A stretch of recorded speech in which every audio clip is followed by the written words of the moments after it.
Hi everyone, it's your boy Zach, and you would think that this video, either on this channel or on my main channel, would be about the Star Wars The High Republic, or I like to call it the You've Got to Be High Republic teaser trailer that just came out. Here's the problem. I watched two videos and they basically completely mined the material. I watched two more and they added absolutely nothing. Even though it's like a minute and a half, there's like not that much to get a whole bunch of videos out of. So anyway, I want to make a video about fixing a movie that's already been completed, will not get a sequel, and will not get a remake, which is Shadow in the Cloud, which just came out a couple days ago. My video on it actually did pretty darn good, especially for this channel, but I can't stop thinking about this movie because it's so fixable.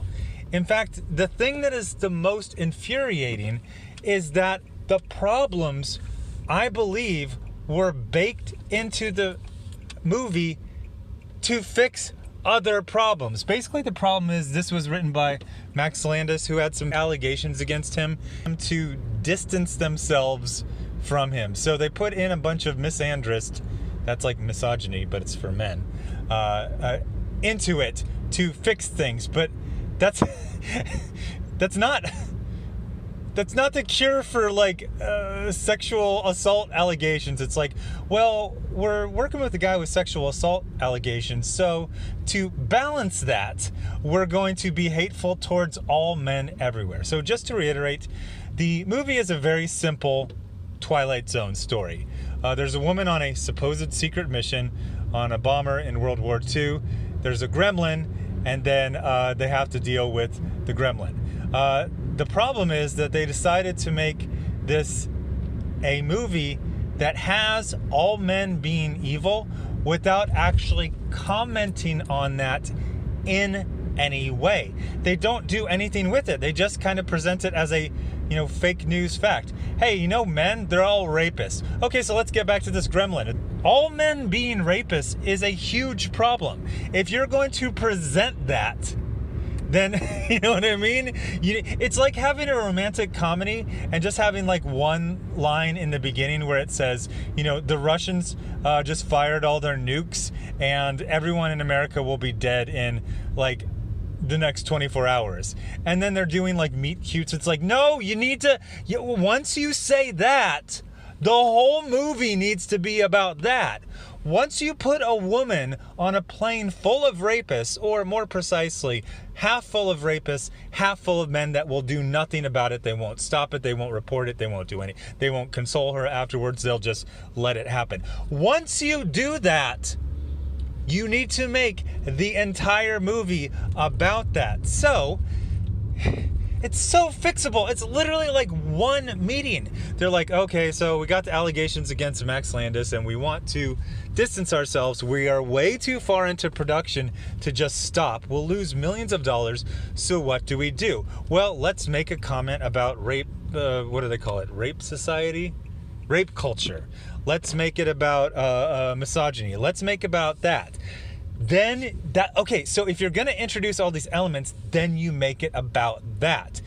Still, you can't have every man have everything they say be misogynistic. Like, you gotta, I never advise people to pirate stuff, but if you do, notice it. Like every time the woman comes into a shot and there's a man, he's gonna leer and say, even the most sexist person, like, it'll wear off. They'll say like 5 or 6 sexist things, and at some point you're just talking about the weather or something like that. Like, there is an actual gremlin, like a supernatural creature, has proven to be real, and yet every man, whenever he sees the woman, like, they gotta say something sexist. And then at one point, the co-pilot is Maori from New Zealand. Most likely because it was shot in New Zealand and they get a tax break, but they have to cast some people that are on-screen roles, blah, blah, blah. But like, he's barely in the movie at all. He's barely seen. And then at one point, the pilot is killed. And then the woman, I forget what her character's name is. It's Chloe Moretz. I'll just call her Chloe from now on. Then the Chloe says, like, the pilot's dead, and then I go, I know it's gonna happen. the first thing this guy has to do is say something racist about the co-pilot, which has barely been discussed at all. So here's how you fix it.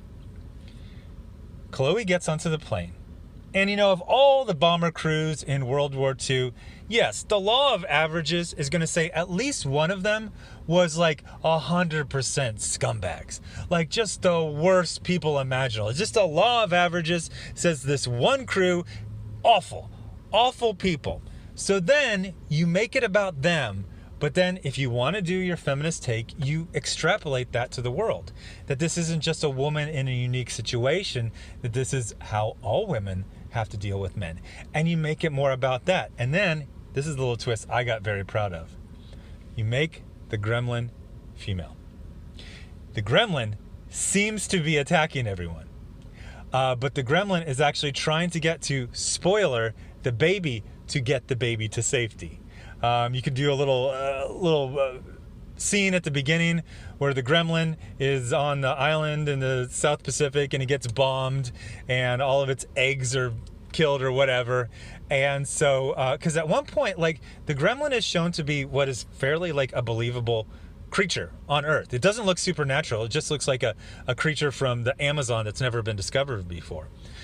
And at one point, like, the gremlin is like teasing Chloe. It's like, hey, I got your baby and I'm going to put it on the edge of this thing and it'll fall. It's like, so it seems like you're saying the gremlin is fairly intelligent.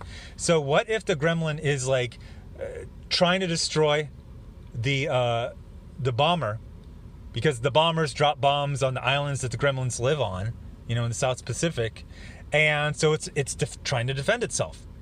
You know, it doesn't really understand what a bomber is, but it knows that bomber is a threat. Let me go up there, chew things apart. Enough things I chew, it falls down. You know, even an animal can understand that. But then it sees a baby on board. It has a maternal instinct.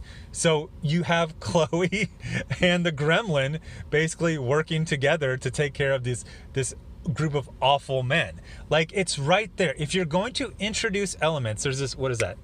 Truffaut, someone said, you know, if you show a pistol in the first act, it needs to be used in the third act.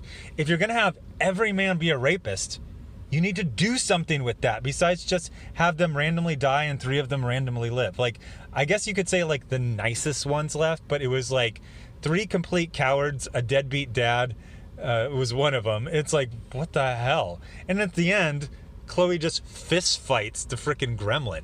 It's stupid. Like, literally, you could do the rewrites to fix this, and okay, so we want to make it a feminist anthem. All women are good, all men are evil.